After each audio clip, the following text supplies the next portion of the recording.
मुंबईमध्ये आयोजित दृकश्राव्य मनोरंजन शिखर परिषद वेव्समध्ये आज जागतिक माध्यम संवाद आयोजित करण्यात आला आहे. भारत पहिल्यांदाच अशा प्रकारच्या संवादाचं यजमानपद भूषवत आहे.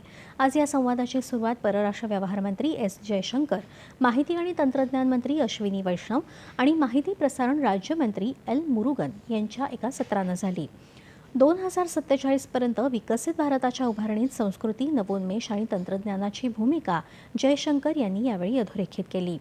वेगानं बदलणाऱ्या जगात तंत्रज्ञानाचा नैतिक वापर गरजेचा असल्याचं ते म्हणाले. जग हे मूलतः वैविध्यपूर्ण आहे असं सांगत, भूतकाळात वसाहतवाद आणि मोठ्या शक्तींच्या वर्चस्वामुळे बहुलतावाद दडपला गेला असं ते म्हणाले. आंतरराष्ट्रीय व्यवस्थेचं लोकशाहीकरण करण्यासाठी आपण आपल्या परंपरा, वारसा, कल्पना आणि सर्जनशीलतेला आवाज दिला पाहिजे असं जयशंकर यांनी म्हटलं.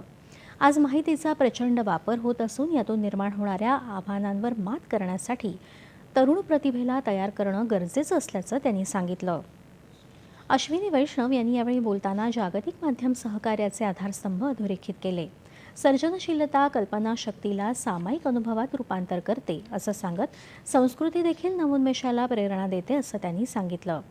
जागतिक माध्यम संवादात या क्षेत्रातलं जागतिक नेतृत्व, धोरणकर्ते, उद्योग क्षेत्रातील हितसंबंधित, माध्यम व्यावसायिक आणि कलाकार यात सहभागी झाले आहेत.